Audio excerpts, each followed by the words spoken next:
ninatangaza nguvu zako katika mji wa Mogole, nikiharibu kila utawala wote wa giza, nikisambaratisha miungu yote, waabudu majini, masanamu, hakika zile bahari zote ninavunja nikisambaratisha katika jina la Yesu Kristo. Naalika uweza na nguvu zako katika mji wa Mogole. Bwana wa mabwana, tembea tukuone Bwana.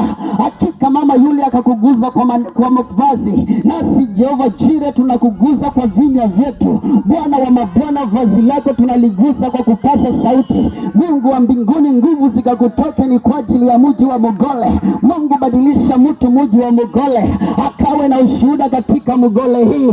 Jehova Jire akajua ya kwamba wewe ni Mungu. Ninaomba kibali na ushindi wako juu ya Mogole. Asante Mungu, hata ni kwa ajili ya mpako mafuta ambaye anasimama mbele yako kwa ajili ya kuwakilisha mbingu. Ninaomba Bwana yasiwe ya kwake mbali ya kanene yako Mungu. Jehova Jire mtumie kama chombo.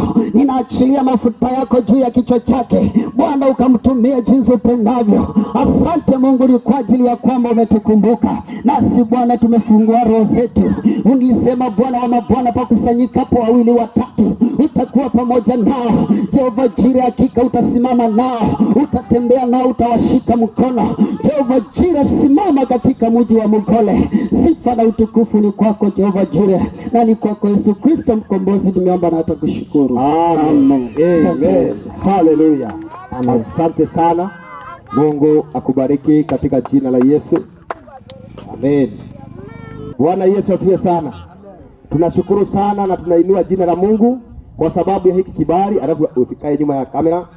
Aha, hapo ni sawa. Sasa hata ukisema kamera yako ilete hapa itakuwa ni sawa. Amen. Bwana asifiwe sana. Amen. Nataka tusome kitabu ambacho ni cha Mathayo 24. Mathayo 24, bado unanisieka. Kamera. Kalia kamera huko. Bwana asifiwe sana. Amen. Brother, weka kiti yako hapa. Naomba utusomee kitabu cha Mathayo 24. Naona masaa imetukibiza sawa sawa. Masaa imetukibiza sawa sawa. Sasa hapo ni sawa. Haleluya. Bwana asifiwe sana. Amen. Jone, angalia mimi. Nadhani kamera inachukua ubaguza. Sawa. Kwa majina yangu naitwa mtumishi Simeon. Niite Simon Simeon au missionary Gishinga, na tumetokea pale Chamari, lakini tuko katikati ya Chamari na Mogole. Sasa sisi ni wenyu na sisi bado tuko Chamari. Tuko hapo katika kanisa ya Injili ya Milele, na asubuhi huwa unasikia sauti kwa ubali.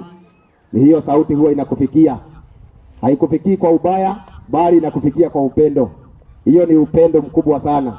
Kisikia mtu anaamuka anakuombea asubuhi, anakubarikisha siku ya asubuhi, hiyo ni baraka. Nani alikuwa anakuombea kila asubuhi? Anakuamsha. Si ni baraka? Na ndio maana tumekuja hata jioni ya leo ili tuwaombee na tunene neno la Mungu, na kisha tumuonyeshe sinema, na ili watu wafundishwe na wakaweza kujua Mungu zaidi. Nataka tusome kitabu ambacho ni cha Mathayo 24 kuanzia 1, na tutasikia ishara moja ambayo ni ya nyakati za mwisho, ambayo Yesu alisema wakati atakuwa akirudi hiyo jambo itatokea. Na tukiona hiyo tujue ya kwamba mwisho wa mambo yote au mwisho wa ulimwengu umekaribia. Na tutafundishwa kutoka kitabu cha Mathayo 24 kuanzia 1 haraka. Yesu akatoka hekaluni.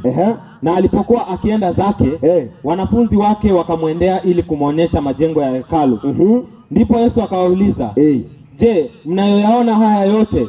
Amin nawaambia, hakuna hata jiwe moja hapa litakalobaki juu ya jingine. Twende. Bali kila moja itabomolewa. Yesu alipokuwa ameketi kwenye mlima wa Mizeituni, sikia hapo, akawaambia kwamba kila jengo yote mnayoona, hakuna hata moja ambayo itakayobaki, itakuja kubomolewa. Na alikuwa anasema kuhusu unabii wote ulionenwa, hakuna hata moja itabakia, zote lazima zitatimia. Twende. Yesu alipokuwa ameketi kwenye mlima Zeituni, wanafunzi wake wakamjia faragani, wakamuuliza, tuambie mambo haya yatatukia lini?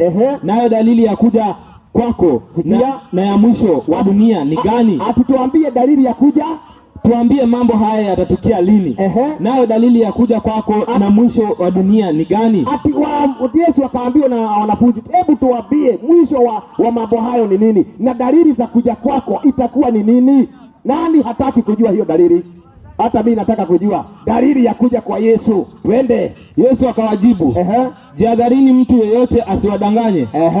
Kwa maana wengi watakuja kwa jina langu wakidai mimi ndiye Kristo, ndio hiyo, nao watawadanganya wengi. Sasa ni hivyo. Ati dalili ya kwanza ambayo Yesu alisema kwa maana wengi watakuja kwa jina langu. Kwa maana wengi watakuja kwa jina la nani? Langu. La Shetani?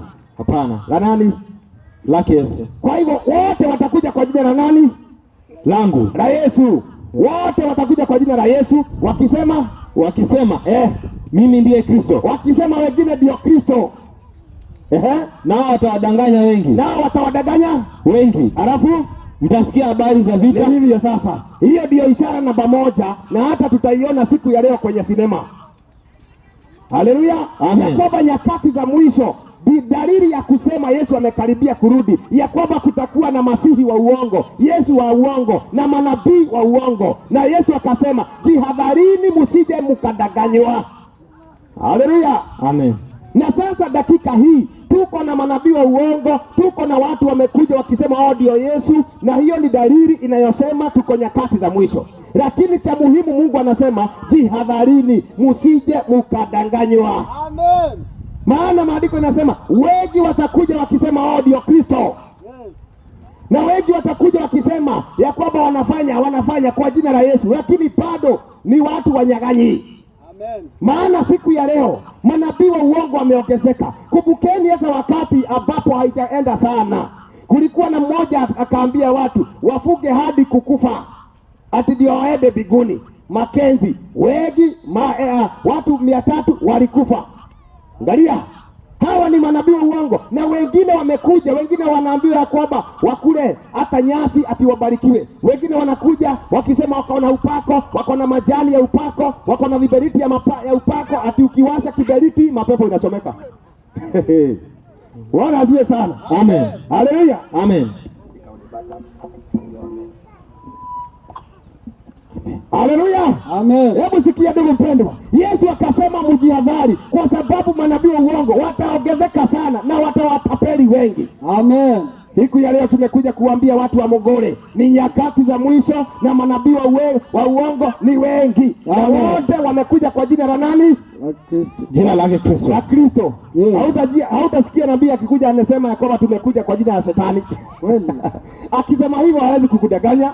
Amen. Hautasikia akisema ati tumekuja kwa jina la mchawi. Wote wamekuja kwa jina la Yesu. Amen. Hata wakora kwa jina la Yesu. Amen. Matapeli kwa jina la Yesu. Amen. Hata wachawi wamekuja kwa jina hilo. Amen. Walaghai, magaidi. Ndio. Lakini mwishowe wanakudanganya.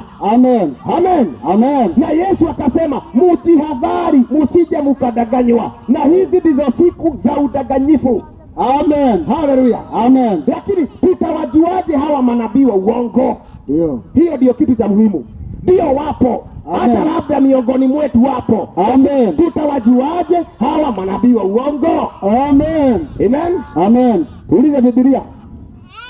Wacha tuulize Biblia, tutawajuaje manabii wa uongo? Amen. Si ndio? Ndio. Tuulize Biblia, na Biblia ni neno la Mungu, ni Mungu mwenyewe tunauliza.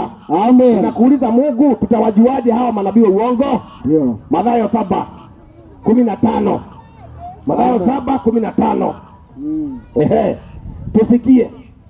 Maana unaweza jua, na unaweza kuwa tu unasikiaga kuna manabii wa uongo, ni sawa, unajua hiyo. Lakini unafaa kujua utawajuaje. Amen.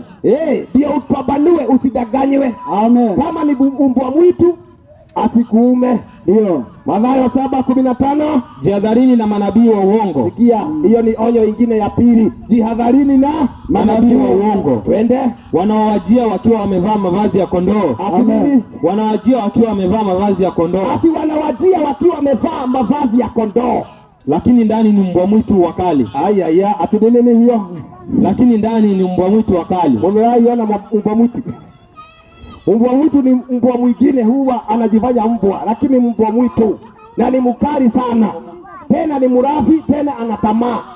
Huwa anashambulia mbuzi, anashambulia hata ng'ombe. Unapata ng'ombe ameumwa hana matiti. Amen. Wengine unapata hana masikio imeenda. Ndio. Asubuhi mnapoamka, unapojiandaa kukamua ng'ombe, unakosa, hakuna kitu ya kukamua, hakuna matiti ya kukamua. Hiyo ni kazi ya mbwa mwitu. Amen. Kazi ya mbwa mwitu ni hiyo. Na maandiko inasema ni mkali. Amina. Amen. Hebu soma tena, concentrate. Jihadharini na manabii wa uongo. Jihadharini na manabii wa uongo. Wanawajia wakiwa wamevaa mavazi ya kondoo. Wanawajia wakiwa wamevaa mavazi ya kondoo. Amen. Lakini ndani ni mbwa mwitu wakali. Lakini ndani ni mbwa mwitu wa mkali. Amen. Hebu sikia. Na kwa nini hawa manabii wa uongo wanavaa ngozi ya kondoo? Ndio. Haleluya. Amen. Swali ni kwa nini wanavaa ngozi ya kondoo? Wacha nikufundishe. Mchungaji kitambo alikuwa anavaa ngozi ya kondoo. Ndio. Haleluya. Amen. Na kondoo walikuwa wanamjua kwa hiyo ngozi. Hiyo ngozi ya kondoo. Ndio. Sasa kondoo walikuwa wananusanusa, wanasikia huyu ni mchungaji wetu. Maana mchungaji alikuwa na ngozi ya kondoo. Ndio. Sasa nayo manabii wa uongo wanakuja wakiwa wamevalia ngozi ya kondoo. Amen. Ili waweza kudanganya nani? Kondoo. Ndio. Ati ni kondoo, ati ni mchungaji wao. Lakini ndani yao kumbe ni mbwa mwitu. Amen. Sasa walikuwa wananyemelea, wanaingia ndani, lakini kumbe ni mbwa mwitu. Ndio mchungaji wao. Ndio. Haleluya. Amen. Na hivyo ndivyo ilivyo siku ya leo. Hiyo ni kusemaje? Wanakuja wakiwa nje, wanaonekana ni kama wachungaji. Wanaweza kuvaa kama wachungaji, wavae tai kama wachungaji, wavae hata kitege kama wachungaji, hata wabebe Biblia kama wachungaji. Kwa nje wamevaa ngozi ya kondoo, lakini ndani yao ni mbwa mwitu. Amen. Haleluya. Amen. Sijui kama unaelewa hiyo. Ndio. Ya kwamba wanajifanya kwa nje, wanajifanya kama wameokoka, lakini hawajaokoka. Wanajifanya kama ni watu wa Mungu, lakini ni watumishi wa Shetani. Ndio. Maana ilikuwa imetabiriwa ya kwamba watajifanya, lakini ndani yao ni wale mbwa mwitu. Ndio. Maana unajua mbwa mwitu huwa hafichi meno. Ndio. Unajua mbwa mwitu? Mbwa mwitu hafichagi meno. Ndio. Hawezi kuficha. Kwa hivyo lazima ataoneshana meno. Ndio. Na kondoo itamwona, hii si kondoo, hii ni mbwa mwitu. Amen. Maana meno inatokelezea hivyo. Ndio. Kama ile ya wadhogo. Amen. Ile nguruwe ya msitu. Ndio. Haleluya. Amen. Sasa maandiko inasema watakuja wakiwa wanadanganya kwa nje, mavazi kwa nje. Lakini ukiwachunguza ndani utaona ni mbwa mwitu. Lakini tutawajuaje? Yes. Haleluya. Amen. Tutawajuaje? Watoto, wewe tulia. Muko kanisani, wewe tulia ama uende nyumbani. Bwana asifiwe sana. Amen. Ama kuna mbwa mwitu hapa? Tunaongea kuhusu mbwa mwitu, si ndio? Nyinyi wote ni kondoo ama kuna mbwa mwitu hapa? Na kwa nini? Ukiona mbwa mwitu mulete hapa. Sawa? Amen. Na mbwa mwitu ni yule anachokozana, anatupiana vijiti. Hiyo ni mbwa mwitu. Ndio. Kuanzia sasa. Sawa? Ukifanya hivyo wewe ni mbwa mwitu. Kwa hivyo mtulie kama kondoo. Amen. Sawa sawa. Amen. Najua tuko na watoto hapo wazuri sana. Ndio. Kwa hivyo darasa iko hapo pia. Ndio. Maandiko inasema twende.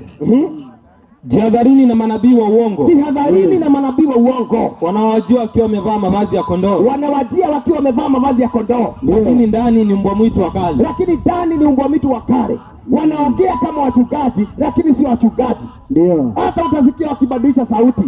Wanasema praise the Lord. Amen. Jesus is Lord. Amen. I'm saying that. Yes. No.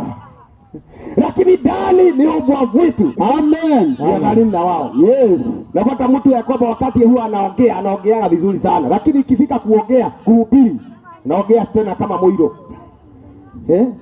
Naona amebadilisha sauti. Sasa unashindwa kwani ana sauti gapi? Ndio.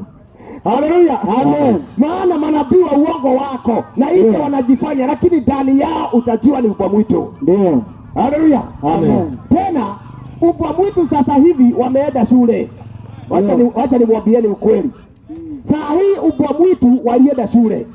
Na mbwa mwitu hao tumeambiwa ya kwamba wanakuja wamevaa mavazi ya kondoo. Kwa hivyo ubwa mwitu, hawa wachungaji wa ubwa mwitu wameenda shule, wamepewa hata mavazi. Ndio. Haleluya. Amen. Wamenyoga hata ile kola. Lakini ndani ni ubwa mwitu. Ubwa mwitu. Hata wameenda shule kusomea. Ndio. Lakini ni ubwa mwitu. Ndio. Hebu niambie, sasa ubwa mwitu hata akisoma anaweza kusoma ati asomee kuchunga mbuzi. Ubwa mwitu anaweza kusomea ati kuchunga kondoo. Atafanya nini? Atazirarua. Ubwa mwitu ni ubwa mwitu. Maana akienda shule lazima atazitambua, atazitawala. Kweli. Atazitambua, yani atazikura, aziume. Ndio. Azinyonya damu. Ndio. Bwana asifiwe sana. Amen. Na hivyo ndivyo walivyo. Hata wakisomea, ngoja tu utasikia kondoo moja imeumwa. Ndio. Mwingine ameumwa, amepelekwa ya msituni. Amen. Baada ya kanisa. Haleluya. Amen. Tujihadharini na manabii wa uongo. Wanakuja kama wachungaji, lakini kumbe ni ubwa mwitu. Yes. Ubwa mwitu wanakuwaga na tamaa. Wao wachungaji wako na tamaa ya pesa. Yes. Wanatabiri kwa pesa. Wanaombea watu kwa pesa. Toa hii ndio tukuombee. Ati ndio ufunguliwe lazima utoe pesa fulani. Wewe angalia kwenye Biblia, ni wapi Paulo ama Isaya ama Yesu aliitisha pesa ndio mtu aombewe? Tafuta hiyo andiko niletee hapa. Na nitaacha kuhubiri mara moja. Ndio. Haleluya. Amen. Yesu alikuja akasema na akaambia wanafunzi wake ya kwamba nendeni mkahubiri injili. Ndio. Mponye watu bure. Ndio. Mlipewa bure, muwaponye bure. Amen. Lakini wao wanakuja wanafanya nini? Wanakuuzia maombi, wanakuuzia unabii, kila kitu. Toa sijui pesa fulani ndio uopewe. Amen. Unakohoa homa, toa pesa uopewe. Manabii wa uongo, maana ni matapeli na wanapenda pesa, tena wanatamaa. Yes. Neno linasema ya kwamba mtajua ukweli na ukweli utawaweka huru. Tuendelee tusikie, tutawajuaje? Mtawatambua kwa matunda yao. Mtawatambua kwa matunda yao. Ndio. Sikia, hapo tutawatambua hawa manabii wa uongo kwa matunda yao. Ndio. Sio kwa majina makubwa. Ndio. Haleluya. Amen. Sio kwa majina makubwa. Ndio. Wala sio kwa tai. Wala sio kwa nini, lakini kwa matendo yao tutawajua. Amen. Hata sio kwa kutoa unabii. Ndio. Hata shetani anaweza kutoa unabii. Kweli. Hata manabii wa uongo wanaweza kuponya na kuponya watu na kuombea na kuponya. Ndio. Hata wanaweza kufanya ishara na miujiza. Yes. Lakini tutawajua kwa matendo yao. Matendo ambao ni mbaya. Amen. Lakini ukiangalia Yesu anaombea watu. Yes. Unajua hata msherati anaweza kuombea watu, mlevi anaweza kuombea watu, mchawi anaweza kuombea watu. Lakini kwa matunda yao itajulikana. Amen. Na ndio Kristo akasema watakuja manabii uongo na watafanya ishara na miujiza kuweza kuwapotosha, kuwadanganya ikiwezekana walioteuliwa. Kweli. Unasikia? Amen. Kwa hivyo hata watafanya ishara na miujiza. Ndio. Hata maandiko inasema kitabu cha Ufunuo wataitisha moto kutoka mbinguni. Amen. Unaona hii ndio moto pa. Na hivyo ndivyo wanasema, moto, chua moto. Watu wanaanguka. Lakini bado ni manabii wa uongo. Ndio. Yavalini. Kweli. Maandiko inasema hivyo. Tutawajuaje? Kwa matendo yao tutawajua, asema Bwana. Maana maandiko inasema kama ni kwa unabii, kutoa unabii, kuponya, kufanya nini, Yesu akasema ya kwamba siku ile ya mwisho wengi watakuja wakisema tulihubiri, tuliponya, tulifanya unabii, tulifanya ajabu, tuliombea, lakini atawaambia siwajui mtokako. Siwajui kwa sababu sio kwa vipawa tulizo nazo, lakini tutawajua kwa matendo. Haleluya. Amen. Matendo ipi? Matendo ambao haina utakatifu. Maana Biblia inasema ya kwamba watumishi wa Mungu, walimu wa Mungu, wote ambao wanajuana na Mungu wanafaa kuachana na dhambi. Wanafaa kuwa wao ndio yani a good example. Yani wao ndio mfano. Haleluya. Amen. Mwalimu hawezi kusema ya kwamba achana na hii lakini yeye anafanya hivyo. Haiwezekani. Akwambie wachana na hii lakini yeye anafanya hivyo. Huyo mwalimu anafaa kwanza ajifundishe yeye mwenyewe. Amen. Haleluya. Amen. Na matendo ya kwanza ni kwa sababu wao wanahitaji kuwa barua ambayo inasomeka vizuri. Bwana asifiwe sana. Amen. Muendelea. mtawatambua kwa matunda yao. Mtawatambua kwa matunda yao. Je, watu huchuma zabibu kwenye miiba? Au tini kwenye michogoma? Hapana, haiwezekani.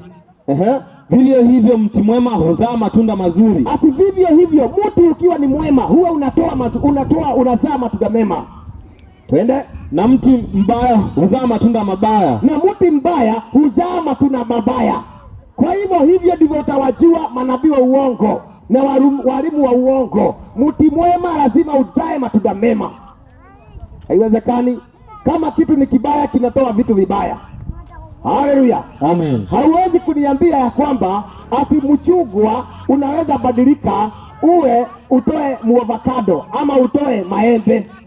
Haiwezekani. Kama ni muembe unafaa utoe maembe. Kama ni mchungwa unafaa utoe machungwa. Lakini haiwezekani. Hivyo ndivyo anasema ya kwamba mtawajua kwa matunda yao. Mti mwema unazaa matunda mema na mti muovu unazaa matunda maovu. Kama ni mchungwa tunajua ni mchungwa kwa matunda yake. Sasa na wao wanaambiwa hawa uongo, mtawajua kwa matunda yao.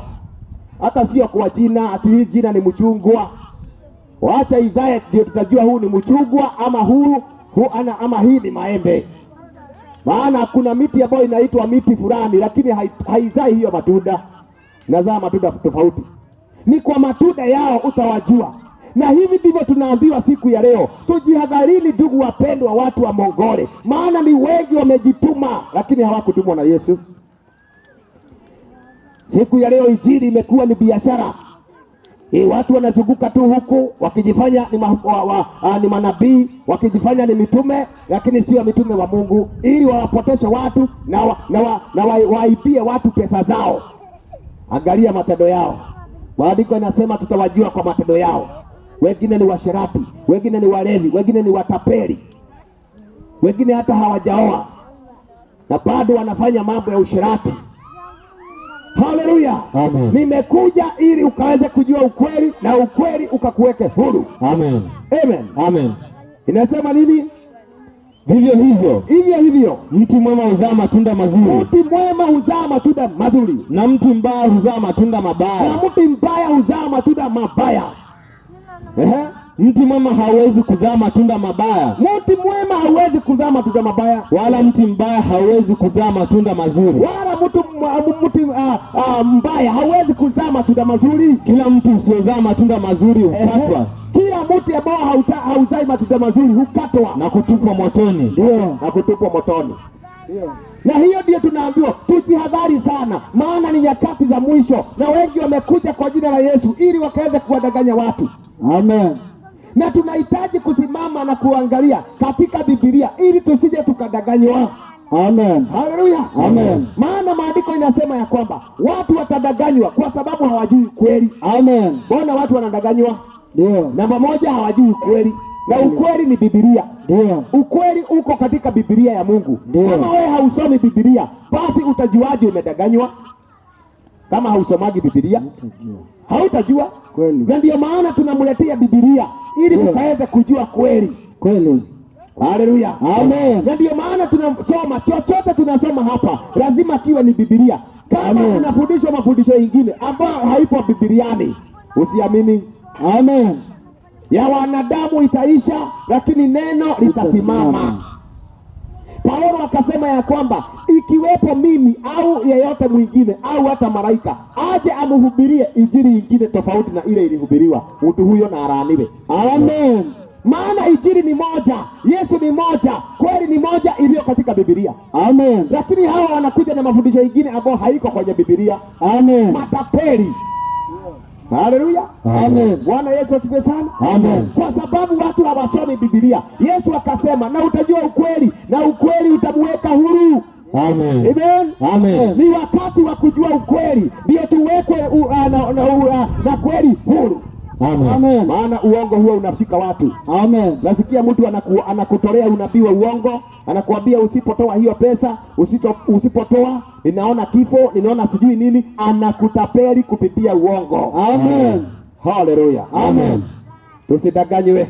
Amen. Ukweli unaweka mtu huru. Amen. Lakini waongo wanakufuga na uongo. Ndio. Na tena wanakuuzia uongo na kukuuzia uoga. Amen. Napata mtu anakuuzia uongo, uoga. Na ukifugwa unaambiwa ya kwamba ukitoka kwa kanisa yake utakufa. Sasa huyo na mchawi tofauti iko wapi? Hakuna. Haleluya. Amen. Amen. Amen. Wanafunga watu na uoga ndio usiweze kutoka huko. Amen. Tena wanakuambia kwamba usiulize maswali. Ndio. Ili vile anasema ndivyo ilivyo. Ndio. Lakini Yesu si aliulizwa maswali. Kweli. Wanafunzi walikuwa wanakuja na wanamuuliza maswali. Yeah. Sasa wewe ni mhubiri, hautaki kuulizwa maswali.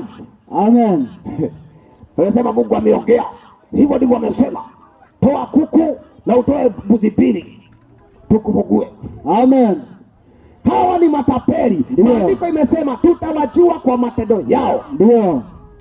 Sio kwa kutabiri. Sio kwa kuvaa kanzu na kufanya ribakiuta. Kuna wengine wanafanya ribakiuta, wanagaragara. Hiyo yote watafanya. Ndio. Lakini sio kwa hiyo, tutawajua kwa matunda yao. Amen. Baada ya kutabiri, muangalie, Yes. ameenda kwa usherati. Ndio. Baada ya kufanya ribakiuta na ribakaita, huyo ameshikwa akiwa na mume wa mwingine. Amen. Ndio. Tutawajua kwa matendo yao, sio kwa vile wanatabiri na kuruka. Amen. Amen. Amen. Hivyo ndivyo Yesu akasema ya kwamba mtawajuaje kwa matunda yao. Yes. Maana siku hiyo kuna wengi wanasema tulihubiri, tulitoa mapepo, tulifanya miujiza, lakini Yesu akaangalia, anawaangalia na enendeni hata siwajui toka. Amen. Haleluya. Amen. Kwa hivyo unaweza fanya hiyo yote lakini haujulikani na Yesu. Ndio. Maana atawaambia ondokeni, maana hawako wanafanya mapenzi ya Mungu. Yes. Na mapenzi ya Mungu ni kutii neno la Mungu. Ndio. Haleluya. Amen. Bwana asifiwe sana. Amen. Hebu sikia. Mathayo 24 pale 11, enda tu 11. Hiyo 11 inasema 24:11 Mathayo Na nataka nikuambie kwamba saa hii hakuna kitu shetani hawezi kufanya ili akaweza kudanganya watu kama inawezekana. Amen. Na ndio maana tunahitaji kuwa makini na tushikilie neno la Mungu, tusije tukadanganywa. Maana sasa hivi injili ya kweli imechanganywa. Watu wanachanganya ukweli na uongo. Ndio. Amen. Amen. Watu wanahubiri maji lakini wao wanakunywa pombe.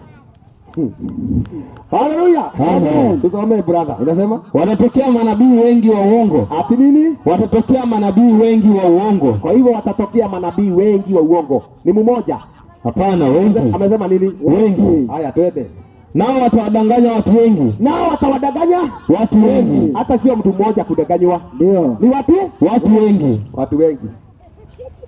Haleluya. Amen. Jihadharini na manabii wa uongo. Tuendelee.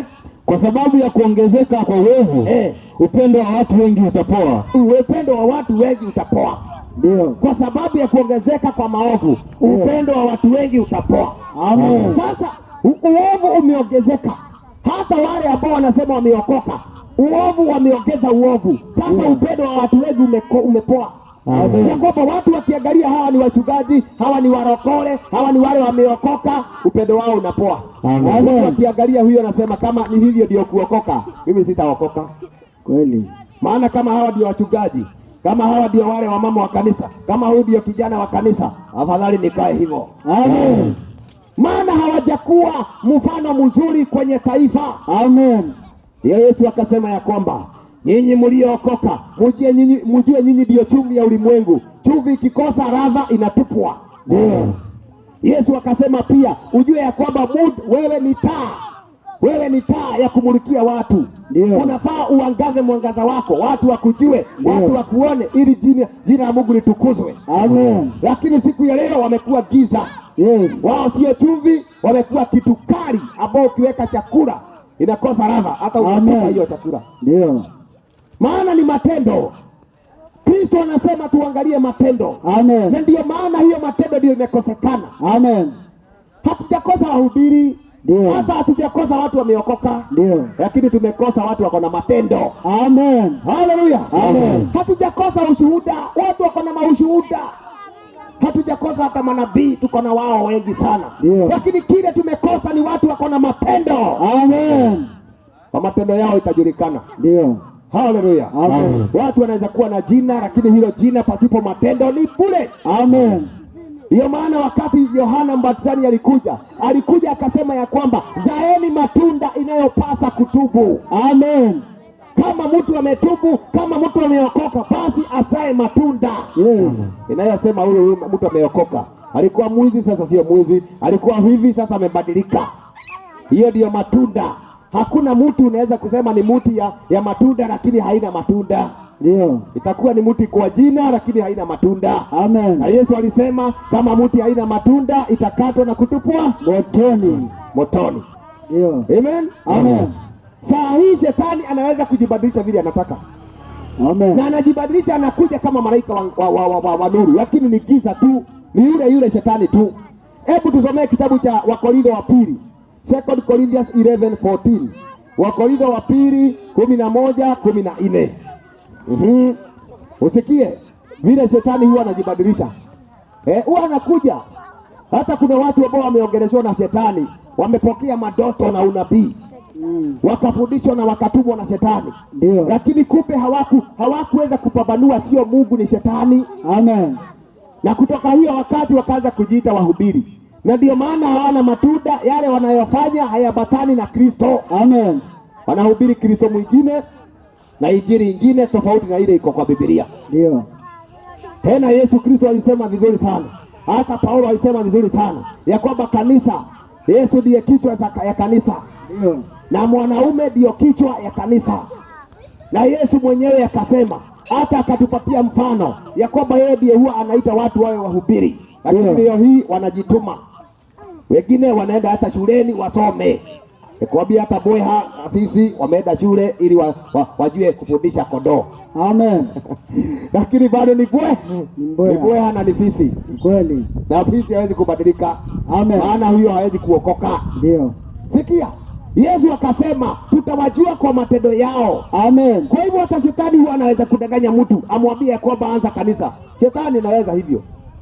Ili hiyo kanisa iwe ikipotosha watu. Haleluya. Sasa kama wale walikufa, wengi sana walikufa, wamedanganywa, wengine wanadanganywa, wanapata mimba, wengine wanasikia msichana ameenda hivyo, wengine wanarawitiwa na kugaidiwa. Amen. Si mapepo iko ikijifanya ni wahubiri, lakini ni mapepo. Kweli. Tutawajua kwa matendo yao. Na tunahitaji kuamuka, ndugu wapendwa. Ndio. Wengine wamejituma. Ndio. Wengine wamevaa takara na kusomea. Hata wanawake wameingia, wamekataa kuwa chini ya kichwa, wanataka kuwa wahubiri. Ndio. Na Biblia inasema ya kwamba haipo ruhusa mwanamke kutawala mwanaume au mwanamke, yani kuwa mchungaji na kufundisha. Ndio. Hiyo haijaruhusiwa katika Biblia. Ndio. Kanisa nionyeshe kanisa moja kwa Biblia ambao mwanamke ndiye alikuwa mhubiri au askofu. Hakuna. Kitabu cha Tito kinasema ya kwamba yeyote ambaye anahitaji kuwa askofu lazima awe ni mwanaume wa mke mmoja. Amen. Sio awe mwanamke. Lakini leo hii hata wachungaji wanawake wako. Amen. Unaona? Amen. Amen. Wachungaji kutoka mwanzo hata kutoka kitabu hawakuwa wanawake. Umewahi ona hawa wa Somalia wachungaji? Wacha tuangalie wachungaji wa kweli, wale wa ng'ombe mingi na nini. Umewahi ona wanawake hapo? Wako wapi? Hakuna. Mwanamke hawezi kuacha mwanamke kule kwa msitu. Atoke kwao miezi 3 aende kwa msitu akachunge. Kweli. Hiyo ni vivyo hivyo.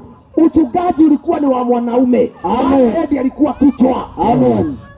Amen. Amen. Lakini saa hii wanawake wameshukua Biblia na wamekuwa wachungaji. Hawataki kuwa chini, wanataka wao ndio juu. Amen. Na maandiko inasema ya kwamba yeye Mungu akamwambia yule Hawa ya kwamba utatawaliwa na mumewe, lakini leo hii wanataka kutawala wanaume. Amen. Na kuwa juu yao. Ndio. Hiyo sio roho ya Mungu. Nimekwambia shetani anaweza kujeruhisha kama malaika wa mwangaza, akuja kudanganye ati uanze kanisa. Lakini hiyo kanisa itakuwa ikiongozwa na nani? Na roho wa Mungu ni yule. Tagia wakati wa Paulo hatujaona hiyo. Ni nyakati za mwisho za udanganyifu. Tusomee brother. Wala hii si ajabu. Sikia sasa, kwa kuwa hata shetani mwenyewe hujigeuza aonekane kama malaika wa nuru. Kwa hiyo basi si ajabu kama watumishi wa shetani nao hujigeuza ili waonekane kama watumishi wa haki. Hebu sikia, hebu waza pale 13, sikia. Watu kama hao ni mitume wa uongo. Watu kama hao ni mitume wa uongo, ni wafanyakazi wadanganyifu wanaojigeuza, na ni wafanyikazi wanaojigeuza waonekane kama mitume wa Kristo. Wanaonekana kama mitume wa Kristo. Wala hii si ajabu, hii sio ajabu, kwa kuwa hata shetani mwenyewe hujigeuza. Hata shetani mwenyewe hujigeuza aonekane kama malaika wa nuru. Aonekane kama malaika wa nuru. Kwa hiyo basi si ajabu. Sasa sikia, ati sio ajabu kama watumishi wa shetani nao hujigeuza. Hata watumishi wa shetani wanajigeuza ili waonekane kama watumishi wa haki. Ili waonekane kama watumishi wa haki. Mwisho wao utakuwa sawa na matendo yao. Lakini mwisho wao itakuwa sawa na matendo yao. Kwa hiyo kwa matendo mwisho tutawajua. Amen. Hata shetani akijigeuza aonekane kama ni Mungu, mwisho wake ni matendo. Amen. Hakuna vile Mungu atakwambia kitu ambacho ni kinyume na Biblia. Amen. Amen. Amen. Malaika wa Mungu akitokea hawezi kukuambia kitu ambacho ni kinyume na Biblia. Lazima aongee kile kilicho katika Biblia. Amen. Malaika walipokuwa wanatokea walikuwa wanasema kama ilivyoandikwa. Ndio. Haleluya. Amen. Lakini wao wanasema imeandikwa wapi? Haleluya. Amen. Yale wanafanya imeandikwa wapi? Amen. Ni nyakati za mwisho, ni nyakati za hatari. Watu wanadanganywa kwa kukosa maarifa. Amen. Amen. Amen. Sikia, tunaendelea na kusoma. Tusome kitabu ambacho ni cha Wagalatia pale 1:6. 1:6, usikie vile ninasema, ili tusije tukadanganyika, maana nyakati hizi ni za udanganyifu, na wengi wanadanganywa kwa kukosa kujua.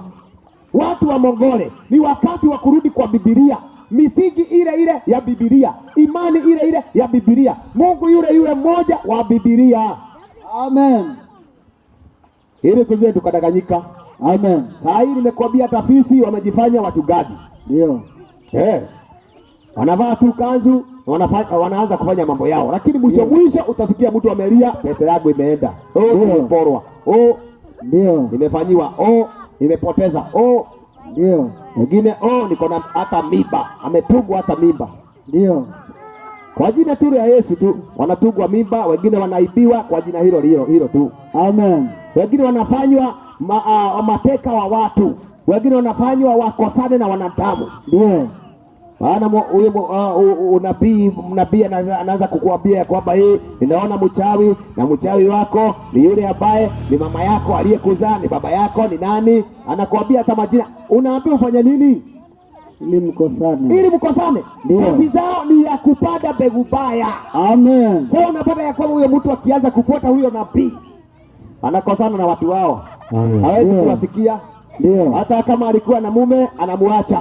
Yes. Hawezi kusikia watu wao, manake anaambiwa watu wao ni wabaya na wote ni wachawi. Ndio. Manabii wa uongo mwisho wao wanataganya watu. Wanaleta ufisadi, wanafanya watu watenganwe. Ndio. Kuleta vita na hali kama hiyo. Ndio. Yesu ni upendo, Yesu ni umoja, Yesu ni amani. Amen. Yesu akasema ya kwamba tuombee adui yetu na tumuombee vizuri. Lakini hao manabii uongo wanaombea watu vibaya na wanafuga ili watu wengine atiwafe. Ndio. Nasikia mtu akisema mimi nitakuendea kwa maombi nikiwa nimebadilisha kanzu. Sio ni uchawi. Ndio. Yesu akasema nini? Ya kwamba sameheaneni, pendaneni, uombee adui yako vizuri. Ndio. Usilaani bali ubariki. Ndio. Lakini wao wanakufundisha kulaani. Ndio. Unaona? Tutawajua kwa matendo yao. Fuateni Biblia. Ndio. Fuateni neno la Mungu. Usije mkadaganyiwa. Amen. Wagalatia 1:6 inasema nini? Nashangaa kwamba mnamwacha upesi. Nashangaa tena mnamwacha upesi. Hivyo yeye aliyewaita kwa neema. Aliyewaita kwa neema ya Kristo. Na kuifuata injili nyingine. Na mnafuata injili nyingine. Amen. Yesu ama Paulo akiwa ndani ya Yesu analalamika sana na anaonya akiwaambia, ninashangaa ya kwamba mnaachana na injili ya kweli. Ndio. Na mnaingia kwa injili ingine. Ndio. Inasema nini? Nashangaa kwamba mnamwacha upesi. Mnamwacha upesi. Hivyo yeye aliyewaita kwa neema. Mungu aliyewaita kwa neema mnamwacha. Ndio. Ya Kristo.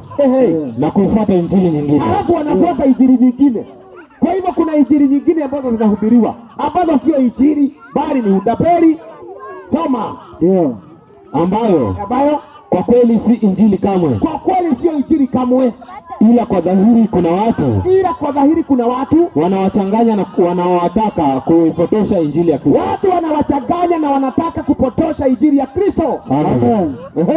Lakini hata ikiwa sisi au malaika atokaye mbinguni atatoka mbinguni akihubiri injili nyingine tofauti na ile tuliyowahubiria, ahubiri injili nyingine tofauti na ile tuliyowahubiria sisi, basi mtu huyo alaaniwe milele. Amen. Hivyo ndivyo Paulo anasema. Amen. Kukija yeyote yahubiri injili nyingine ambayo haijahubiriwa kwa Biblia, huyo mtu na alaaniwe. Amen. Maana chochote wahubiri wanafaa kuhubiri ni vile Biblia inasema. Ndio. Sio vile matumbo yao inasema. Amen. Vile Biblia inasema. Yes. Akisema chochote ambacho haiko kwa Biblia usimfuate. Amen. Maana Biblia ndio njia, ndio kweli, ndio uzima. Ndio. Haleluya. Amen. Sio kusema ati kanisa yetu tunafanya hivi, kanisa yetu tunafanya. Hapana, ni Biblia inasema, sio kanisa yetu wala uchungaji wetu. Biblia inasema. Ndio. Maana sote tunafaa kuwa chini ya kichwa kimoja cha Kristo. Ndio. Sio chini ya bishopu ama chini ya askofu, ni chini ya kichwa ambacho ni Kristo. Ndio. Kwa hivyo kama injili hiyo haitatokana kama vile Biblia inasema, anasema usisikize. Ndio. Mtawatambuaje? Kwa matendo yao. Ndio.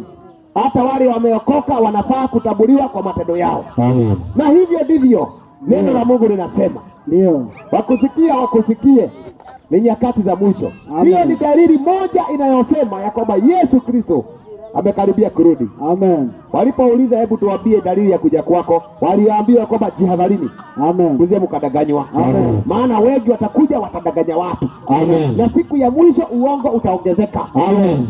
Hata ya kwamba watu wamependa uongo kuliko ukweli. Amen. Unaambia mtu ukweli anakuchukia. Ndio. Lakini ukiambia mtu ukweli, uongo anakupenda. Amen. Watu wamependa giza kuliko mwangaza. Ndio.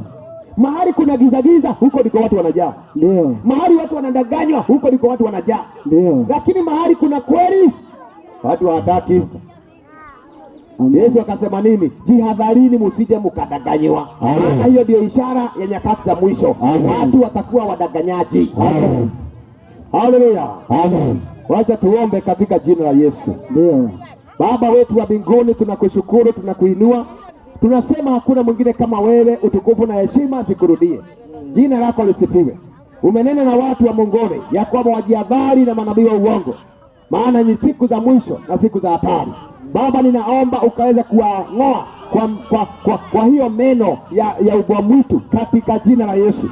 Popote wangekuwa wamefungwa na ubwa mwitu, ninakuomba ukawanasue katika jina la Yesu. Na wale wote wangekuwa Bwana wamefungwa na wafungulisha katika jina la Yesu. Na ninaomba Bwana uwasaidie watoto wako hawa Baba kuelewa sauti ya mchungaji, maana wewe ndiye mchungaji mwema, uliye neno, uliye kweli. Baba, ninaomba ukawafundishe, na wale kondoo wako wasikiao wasikie katika jina la Yesu. Bwana, tunakushukuru na kuinua kwa kuwa pamoja nasi hata tunapozidi na kuendelea. Tunaomba utuongoze na utubariki kupitia neno lako. Ni katika jina la Yesu Kristo tunaomba hata na kuamini. Amen. Amen. Amina. Bwana Yesu asifiwe sana. Amen. Mungu atukuzwe. Tutaweka wimbo hapa.